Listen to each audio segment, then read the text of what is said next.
Welcome to the Butterfly Effect. I'm Chris Horner. Today is stage 5 of Dauphiné. 191 kilometers and 3 categorized climbs near the finish of the stage. The last climb is always the one you want to pay attention to for sure, unless of course the climbs before that are HCs or category 1s, but there are only 2 category 3s, and then the last one, a category 2, is a monster of a climb.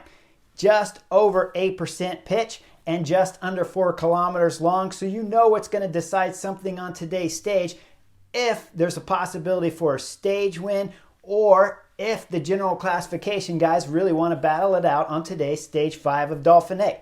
Now, you guys that watch the Butterfly Effect often know my top 5 favorites, and number 1 is Tadej Pogačar, my number 2, Primož Roglič, the other Slovenian, my number 3, Remco Evenepoel, and my number 4, Jonas Vingegaard. Number 5 on that list is Wout van Aert. Why don't I ever tell you guys I got a top 6? Well, there is no 6th rider on the first page of my top 5 list, and there wouldn't be a 6th rider even if I made 10 there, because no one can make the first page in the professional peloton, with the exception of those 5 guys being on all equal terms in terms of being able to dominate all season long. A lot of time you guys go, man, what about Mathieu van der Poel? Well, what about Mathieu van der Poel? He's epic. He's going to be a legendary rider. He'll go down into the history books for sure. But Mathieu van der Poel can't do from top to bottom throughout the season, talking February all the way through October, winning and dominating riders throughout the whole season. When you look at the top 5, Tadej Pogačar, everybody fears him. Primož Roglič, same. Remco Evenepoel, nobody knows what that kid's going to do, but he is certainly going to win, and throughout most of the season. Jonas Vingegaard, the big-time general classification favorite to win the Dauphiné, here's number 4, only because, well, you got Primož Roglič, Tadej Pogačar, and Remco Evenepoel in front of him. I'm sorry, but you're number 4. Number 5, Wout van Aert. Well, we know the big guy can do things that we have never seen before, such as last year's 2022 Tour de France. Well, Wout van Aert won 3 stages and should have won 5, maybe 6 stages in last year's Tour de France, and took the green leaders jersey, and then was going up Haut, dropping Tadej Pogačar so Jonas Vingegaard could wrap up last year's 22 Tour de France victory there on Haut, and then they still kept winning.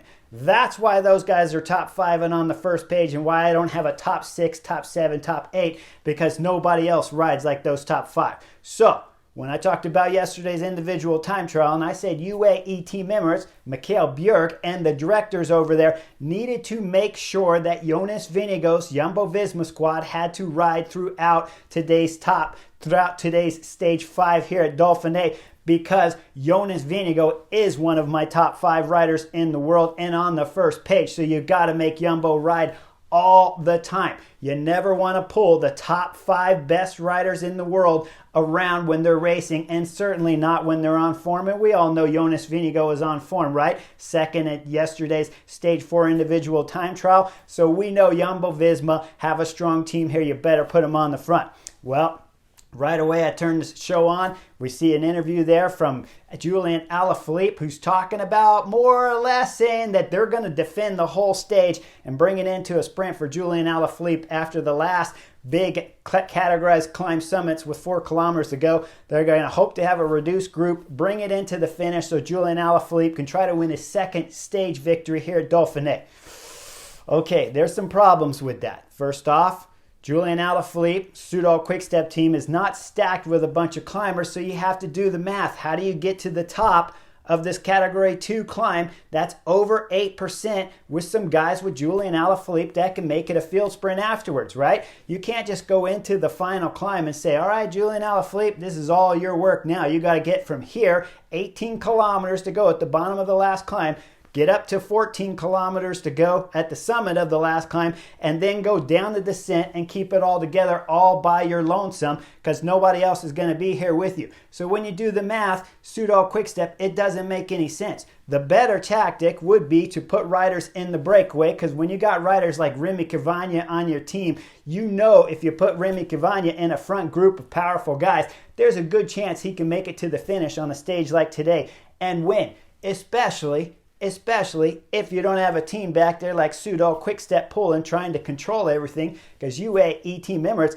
might just let the brake go. Jumbo-Visma, you know they'd let the brake go the whole distance, so the only team at Dauphiné that's willing to keep it all together is Soudal Quickstep and possibly UAE Team Emirates if they're going to be big-time knuckleheads and think that Mikhail Bjerg's going to win the general classification, so they want to hold on to the race leader's yellow jersey instead of making Jumbo-Visma do a lot of work.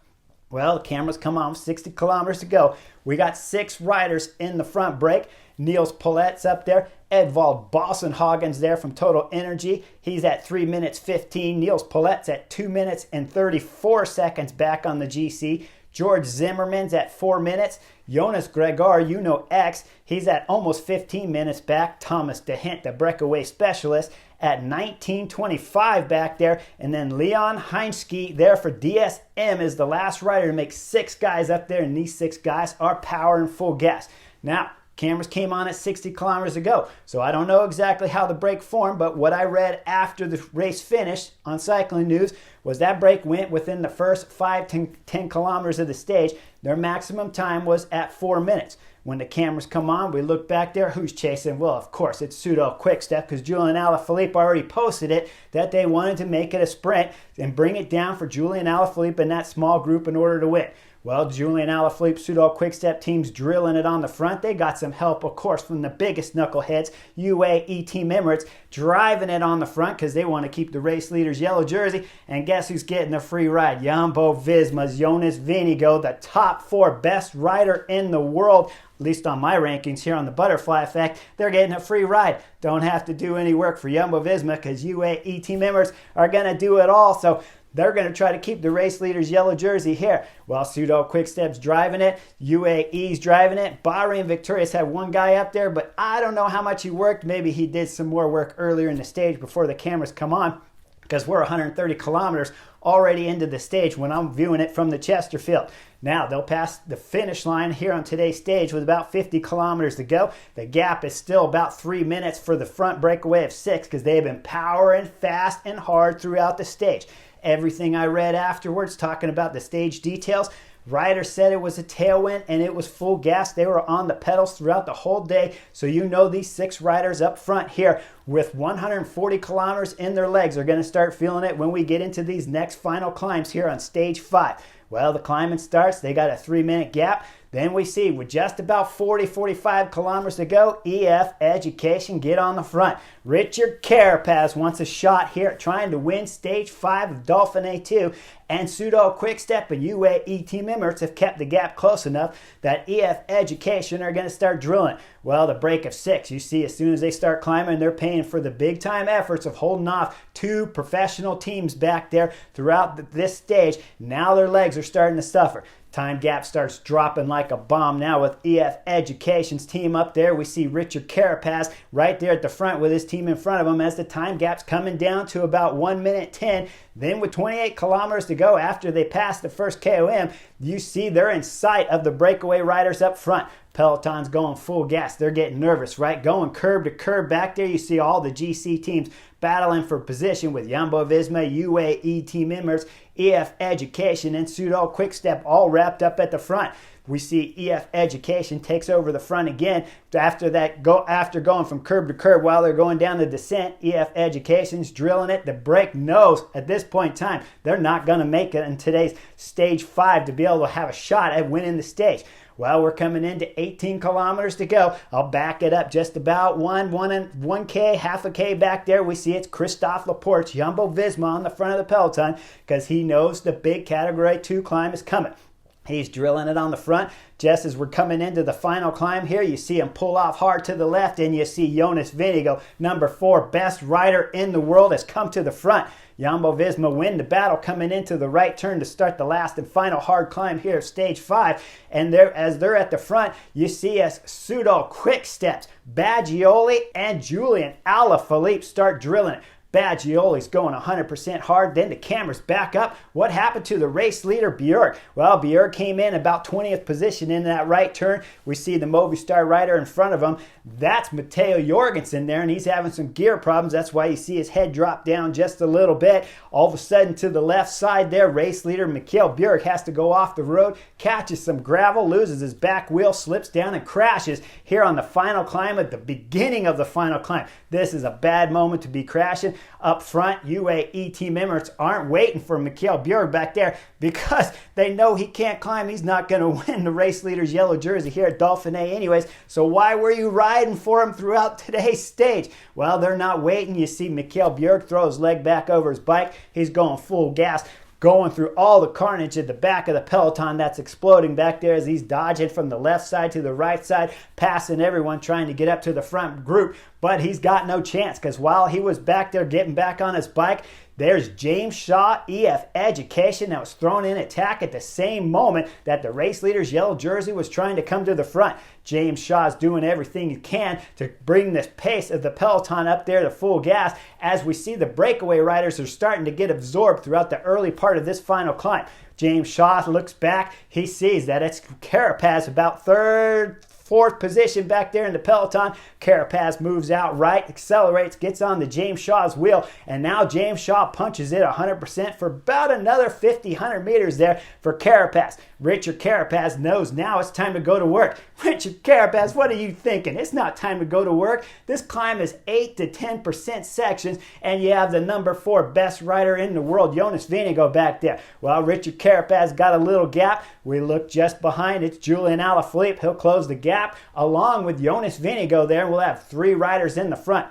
Carapaz is still accelerating on the pedals because he thinks he's one of the best riders in the world, better than Jonas Vingegaard, so he's going to go full gas as we see him start wrapping up all of the original breakaway riders except one. Just as we look up front, Richard Carapaz starts gapping Julian Alaphilippe. Jonas Vingegaard, he's not getting gapped. He just wants to see exactly where Julian Alaphilippe is, and once he realizes the Frenchman has done and dead and his legs are finished, Jonas Vingegaard will bridge the gap. Up front, Richard Carapaz will catch the last rider from the breakaway, the Uno-X rider Jonas Vingegaard, as everything now is to play for here on stage 5 of Dauphiné. Richard Carapaz going full gas. Jonas Vingegaard's like, I don't want any part of this, man. I don't need the race leader's jersey until tomorrow or maybe with a weekend on Saturday or Sunday. I don't know, but I'm just going to hang out here as Richard Carapaz is going to pull the number 4 best rider in the world up the road on the steepest sections of the climb that we have here on stage 5 of Dauphiné.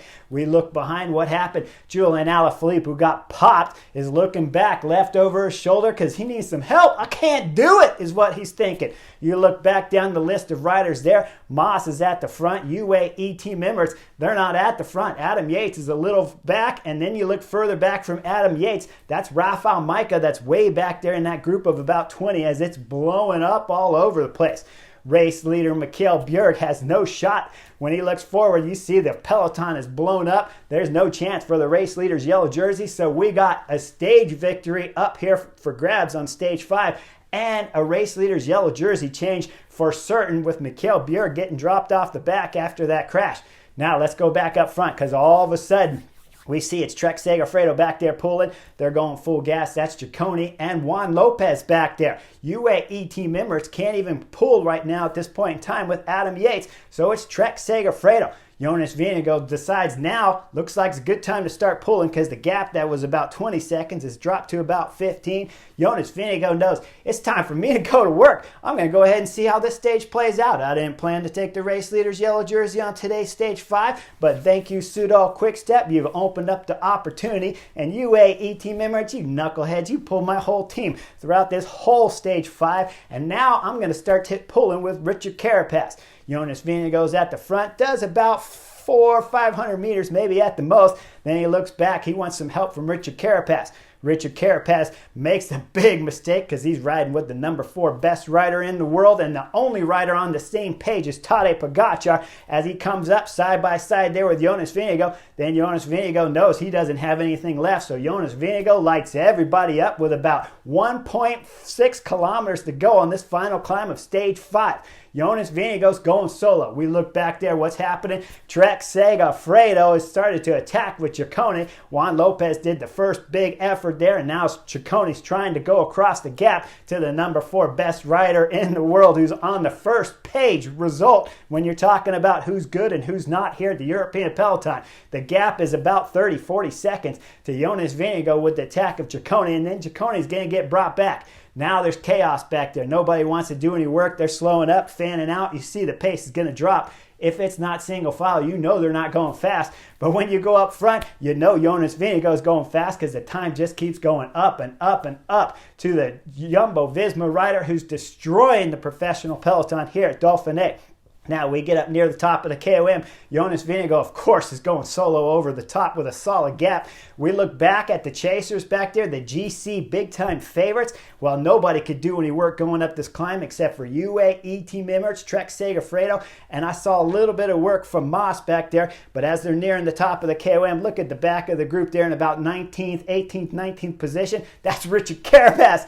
Richard Carapaz started all the explosion here with the 10% pitches on this final climb. Now he's swinging dead last in the front group as they're going over the KOM with UAE Team Emirates, Rafael Micah on the front. Micah looks back. He wants some help, right? That's why he's looking back over his shoulder. Come on, somebody's got to do some work here. We got the top 10 general classification favorites here at Dauphiné, and nobody can pull except for maybe 5 riders back there. Richard Carapaz swinging dead last before they went over to KOM. Now he's off the back. Richard Carapaz got dropped from Jonas Vingegaard and has gotten dropped from the GC favorites of a group of about 18 in front of him. The EF Education rider sprinting to try to get back on, but he's not going to make it back up to that front group.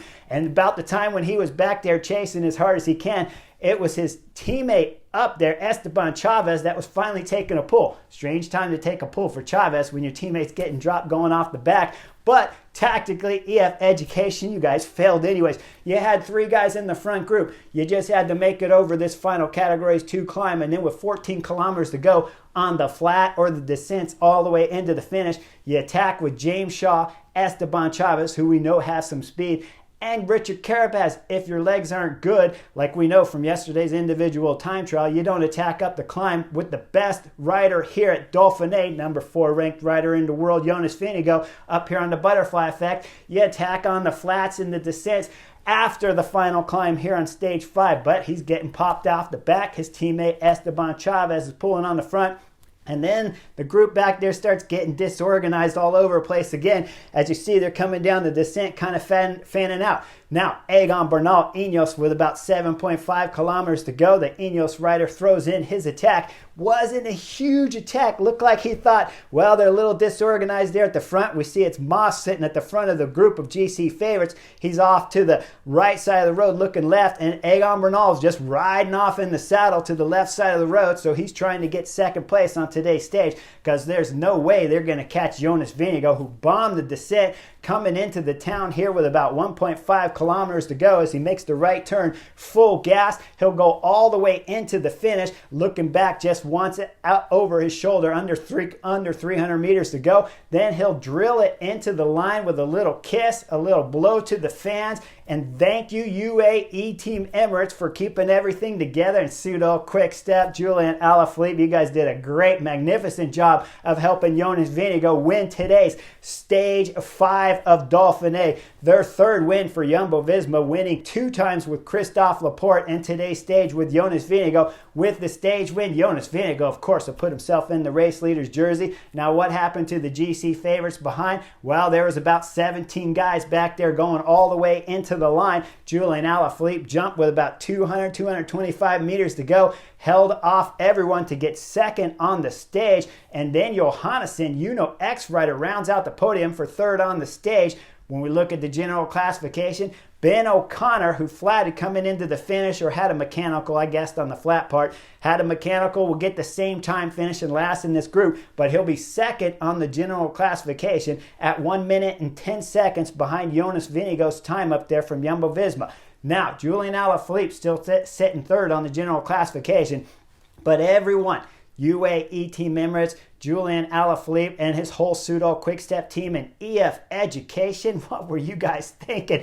Carapaz blew everything up, then blew himself up, then went straight out of the back of the GC favorites and couldn't even make it back onto the front group when he had 3 other guys arrive, being in the form of Felix Großschartner and 2 Jaco Alula riders there. Even with those guys, they couldn't get back on because Carapaz had blown his legs completely up here on stage 5 with some ridiculous tactics back there from a bunch of knuckleheads. Jonas Vingegaard solidly in the race leader's jersey. The only thing I can hope for now coming in the next 3 mountain stages is hopefully AG2R don't get on the front and start riding with Jumbo-Visma so that they can protect the top podium spot here for Ben O'Connor and keep things exciting. Otherwise, if we see Jumbo-Visma ride intelligently, they'll probably back off once the brakes start going up the road in these next two stages. They'll get some help from AG2R, who I'm sure the French team will want to defend something on the podium spot here for Ben O'Connor. That'll keep it all together. And then possibly Jonas Vingegaard, if that materializes with help from other teams controlling the field throughout the final three last stages here, he might just win the next three stages in a row if these knuckleheads keep riding back there and just pulling Jumbo-Visma around all day long here, the number 4 best rider in the world in my book up here at the Butterfly Effect. Make sure you guys like and subscribe. You know there's going to be some more knuckleheads on tomorrow's stage. And Jumbo-Visma are in the hot seat wearing the race leader's yellow jersey with Jonas Vingegaard, one guy that's on fantastic form here at Dauphiné. Like and subscribe, and I'll see you guys on the next edition real soon.